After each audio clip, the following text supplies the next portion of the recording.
नमस्कार मित्रों, भीम भाष्य इस मेरे ऑडियो विजुअल पॉडकास्ट सीरीज में आप सबका तहे दिल से स्वागत है।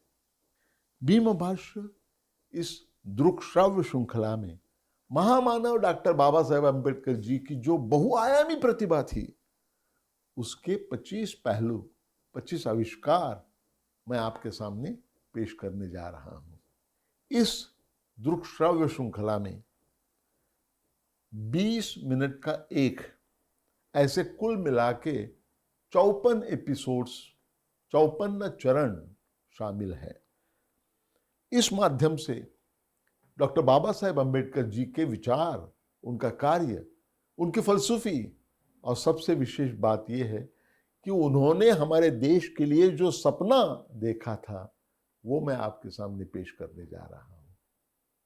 तो मित्रों, चलिए आगे बढ़ते हैं। भीम भाष्य के इस 21वें चरण में मैं बात करने जा रहा हूं वो डॉक्टर बाबा साहेब अम्बेडकर जी का एक शक्तिमान, शक्तिशाली राजनीतिक नेता के रूप में जो पदार्पण हुआ, उसके बारे में मैं आपको बोलने जा रहा हूं। आगे बढ़ने से पहले सर्वप्रथम भारत के राजनीति को एक नया मोड़ देने वाले इस ऐतिहासिक घटना की जो पृष्ठभूमि है, वो हमें समझ लेनी चाहिए।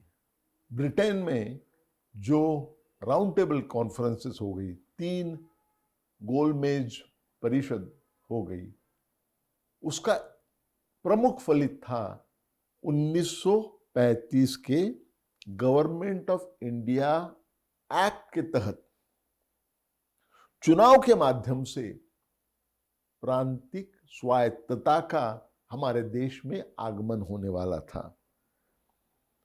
इस कानून के तहत मताधिकार जो था वो अधिक व्यापक किया गया और जो विधिमंडल थे उनको विशेष जिम्मेदारी उन पर सौंपी गई और पूना पैक्ट की वजह से अस्पृश्य समाज को रिजर्व सीट्स भी दिए गए थे। ये सारे राजनीतिक संस्थात्मक परिप्रेक्ष्य में अपने बहिष्कृत समाज को सही स्थान मिलना चाहिए, इसके लिए डॉक्टर बाबा साहेब अम्बेडकर जी ने अपनी रणनीति उसको इस दिशा में मोड़ दिया और 1937 में जो चुनाव होने वाला था, पहला प्रांतिक चुनाव देश भर में जो पहली बार होने वाला था, उसको मद्देनजर रखते हुए डॉक्टर अंबेडकर जी ने अपने पहले राजनीतिक दल की प्रतिष्ठापना की। उसका नाम था इंडिपेंडेंट लेबर पार्टी, अर्थात स्वतंत्र मजदूर पक्ष। इंडिपेंडेंट लेबर पार्टी की स्थापना जो हो गई वो अगस्त 1936 में। उसके बाद में टाइम्स ऑफ इंडिया को जो एक इंटरव्यू डॉक्टर अंबेडकर जी ने दिया था, उसमें उन्होंने इस नए राजनीतिक दल की भूमिका, उसका स्पष्टीकरण दे दिया। उन्होंने कहा कि ये जो राजनीतिक दल है, ये कोई भी जाति पंथ के लोगों के लिए खुला रहने वाला है। जब उन्हें सवाल किया गया कि आपने आपके राजनीतिक दल को ये अति विशिष्ट नाम क्यों दिया है, इंडिपेंडेंट लेबर पार्टी, तो डॉक्टर अंबेडकर जी ने बताया कि उनका जो राजनीतिक दल है वो और सारे राजनीतिक दलों से स्वतंत्र रहेगा लेकिन जैसे भी आवश्यकता हो, जब भी आवश्यकता हो, तो अन्य राजनीतिक दलों से भी उनका सहयोग रहेगा। उन्होंने ये भी स्पष्ट किया कि बहिष्कृत के बजाय मजदूर या कामगार ये शब्द जो इस्तेमाल किया गया था, उसका कारण ये था कि मजदूर इस संज्ञा में बहिष्कृत वर्ग सर्वार्थ से समाविष्ट हो जाता है। उसी इंटरव्यू में अपने नए राजनीतिक दल के मैनिफेस्टो के बारे में उन्होंने बताया। संविधान रचना के बारे में यह मैनिफेस्टो कहता है कि जो नई संवैधानिक रचना हो रही है वो दोषों से भरपूर है और पूरी तरह से जिम्मेदार सरकार बनाने के काम में वो सर्वथा अपरिपूर्ण है। लेकिन इस संविधान की रचना को एक नया आकार देने की आवश्यकता है और उसके लिए हमें प्रयत्नशील होना चाहिए। ये राजनीतिक दल की भावना है। उसी मैनिफेस्टो में आर्थिक प्रश्नों के बारे में विस्तृत विवेचन किया गया है और पक्ष की राजनीतिक दल की अपनी भूमिका स्पष्ट की गई है। उसमें मैनिफेस्टो कहता है कि लैंड मॉर्गेज बैंक और कृषि उत्पादक सहकारी संस्था और विपणन संस्था स्थापन करने का काम हमारा पक्ष, हमारा दल हाथ में लेगा और इसका उद्देश्य जो है वो है कृषि क्षेत्र की उत्पादकता बढ़ाने का। आपको कृषि की उत्पादकता बढ़ानी है तो बड़े पैमाने पर औद्योगिकीकरण करना पड़ेगा। इसीलिए मैनिफेस्टो ये कहता है कि पुराने जो उद्योग है प्रांत के नैसर्गिक स्रोत के अनुसार जो पुराने उद्योग है उनका पुनर्वसन करना और नए उद्योग को उत्तेजन देना, इसके लिए हमारा दल प्रयत्न की पराकाष्ठा करेगा और कृषि क्षेत्र में जो अतिरिक्त लोक संख्या है, आबादी का भार है कृषि क्षेत्र में है, उसको शहरों में लाकर कृषि क्षेत्र का और औद्योगिक क्षेत्र का साथ में विकास कर सकते हैं। और इसके लिए तकनीकी शिक्षा का विस्तृत कार्यक्रम आयोजित करने के लिए हमारा राजनीतिक दल ये प्रयत्नशील रहेगा। मैनिफेस्टो ये भी कहता है कि जनहित की दृष्टिकोण से अगर कुछ उद्योगों की मालिकता ये अगर सरकार के पास रहना अगर आवश्यक है, अगर उन उद्योगों का व्यवस्थापन अगर सरकार के पास रहना अगर आवश्यक है, तो इस तत्व को ये राजनीतिक दल मान्यता देता है। मैनिफेस्टो ये कहता है कि लोगों को मुक्त और समृद्ध जीवन जीने के रास्ते में जो भी कठिनाइयां हैं वो सब दूर करने के लिए राजनीतिक दल प्रयत्न करेगा और किसी भी वर्ग के लिए या समाज के किसी भी तबके के लिए अगर आर्थिक संरचना अन्यायकारक है तो उसमें बदलाव लाने का या तो खारिज करने का अधिकार सरकार का है, ये राजनीतिक दल मान्य करता है। आगे चलकर मैनिफेस्टो ये भी कहता है कि काश्तकार और औद्योगिक मजदूर, ये सब के लिए किमान नागरिक जीवनमान प्राप्त होना चाहिए। इसके लिए काम करने का प्रयत्न ये पक्ष करेगा, ये राजनीतिक दल करेगा।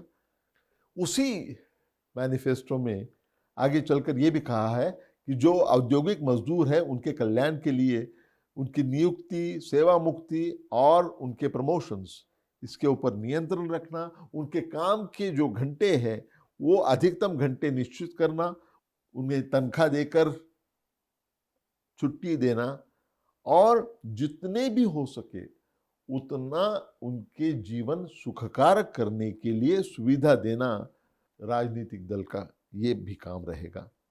और मजदूरों के लिए जो बीमारी, अपघात,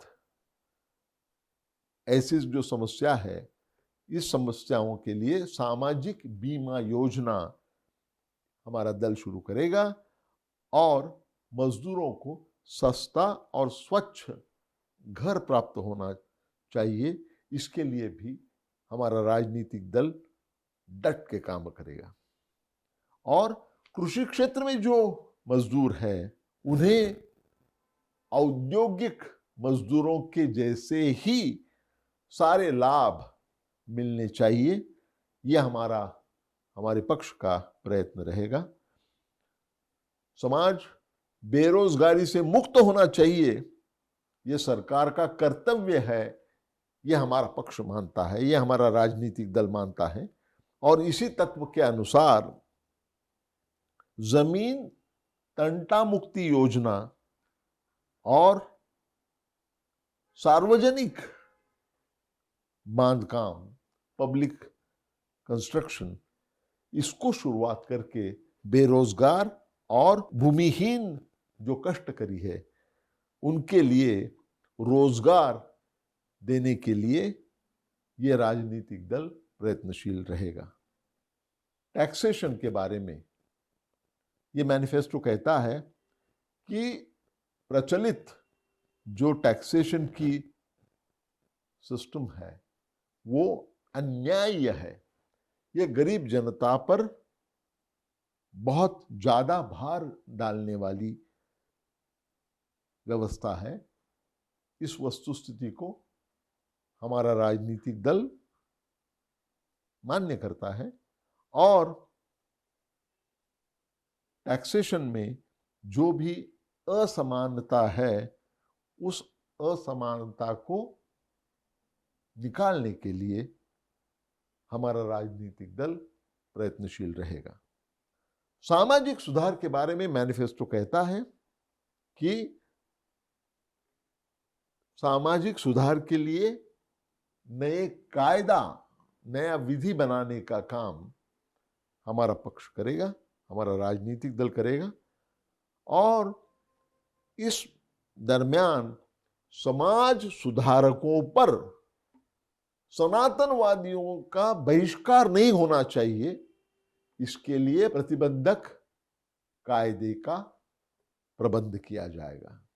मैनिफेस्टो आगे चलकर कहता है कि जो धर्मादाय निधि है, जो पब्लिक ट्रस्ट है, उसमें गैर व्यवस्थापन का प्रतिबंध करने के लिए हमारा दल कायदे से प्रयास करेगा।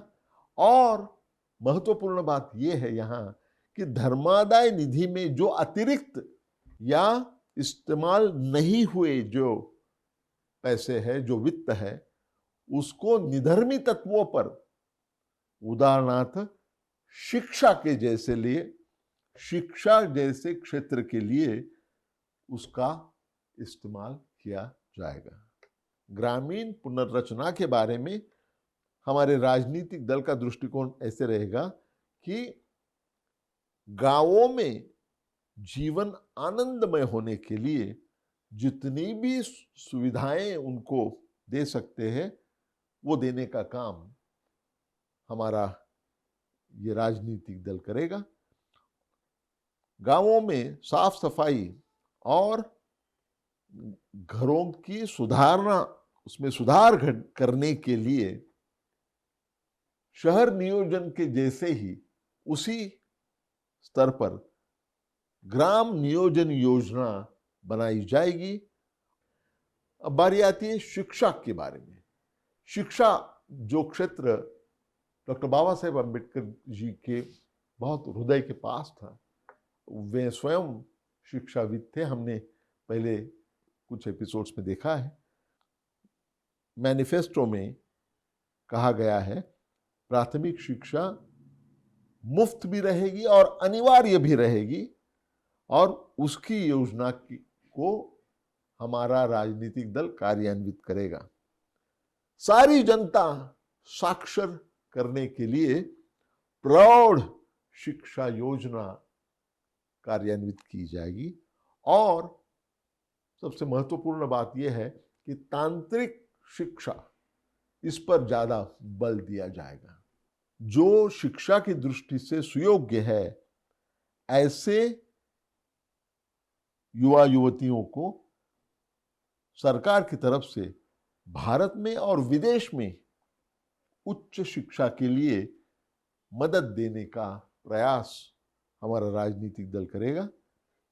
उन्होंने ये भी कहा है कि मुंबई इलाके में जो विश्वविद्यालय है उसकी सारी पुनर्रचना की जाएगी, विभागीय विश्वविद्यालयों की स्थापना की जाएगी और विश्वविद्यालयों को प्रभावी शिक्षा की संस्था बनाने के लिए भरसक प्रयत्न किए जाएंगे। यथा योग्य कायदा हमारे राजनीतिक दल की तरफ से किया जाएगा। अंतिमतः प्रशासन के बारे में मैनिफेस्टो कहता है कि प्रशासन अच्छा रहेगा और सक्षम रहेगा, और उसके लिए न्याय संस्था मंत्रिमंडल से दूर, मंत्रिमंडल से स्वतंत्र रखना आवश्यक है, और वही प्रयत्न हमारा रहेगा। साथ ही साथ मैनिफेस्टो ये भी कहता है कि प्रशासन किसी भी एक जाति या एक समाज की मोनोपोली होने से प्रतिबंध करने के लिए सक्षम प्रशासन के माध्यम से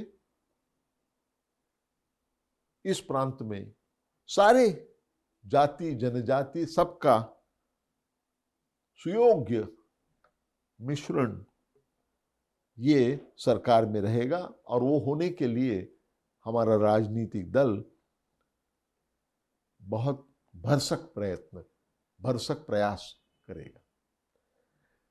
ये भूमिका डॉक्टर बाबा साहेब अम्बेडकर जी ने अगस्त 1936 में पेश की थी। उसके बाद में उन्होंने कई भाषण दिए इलेक्शन के पहले। जब हमारे देश में पहले प्रांतीय चुनाव का ऐलान किया गया, चुनाव फरवरी 1937 में होने वाले थे, तो उसके पहले उसमें एक भाषण में, जो कि प्रतीकात्मक कहा जा सकता है, उन्होंने उसमें कहा था, ये भाषण नासिक में किया था 16 से 18 जनवरी 1937, इस दिन, इसमें से एक दिन में उन्होंने इस भाषण में कहा था, पहले ऐसा था कि जब भी हमारे जो समस्याएं थी वो सरकारी अधिकारियों की तरफ से हम सरकार के पास पहुंचाते थे, लेकिन इसके आगे कायदा मंडल में, विधानसभा में हम अपनी समस्याएं पेश करेंगे और वहां उसका विचार किया जाएगा। मैं ये कहता हूं कि जिस व्यक्ति को आप विधानसभा में भेजेंगे वो मजबूत होना चाहिए। विधानसभा में जाने वाला व्यक्ति खुद के लिए जा नहीं रहा है, वो समाज के लिए जा रहा है, और समाज हित की दृष्टि से जो भी समस्याएं आगे आती है उसका पूरी तरह से विचार करके कायदा मंडल में, विधानसभा में अपने तरफ से लड़ने वाला व्यक्ति, इसको हमें चुन के देना है। क्योंकि विधानसभा, कायदा मंडल, विधिमंडल, यही तो हमारे बचाव का साधन अभी होने वाला है। डॉक्टर बाबा साहेब अम्बेडकर जी ने अपने इंडिपेंडेंट लेबर पार्टी की तरफ से, स्वतंत्र मजदूर पक्ष की तरफ से, मुंबई प्रांत में उन्होंने 18 उम्मीदवार खड़े किए थे। उसमें से 12 रिजर्व सीट पर थे और 6 जनरल सीट्स पर थे। उसके सिवा जो मध्य प्रांत था, वहां पर 14 उम्मीदवार स्वतंत्र मजदूर पक्ष की तरफ से खड़े हो गए थे। ये जो नया पक्ष था, इंडिपेंडेंट लेबर पार्टी, ये नया पक्ष होने के बावजूद भी उसको अच्छी कार्य सिद्धि मिल गई।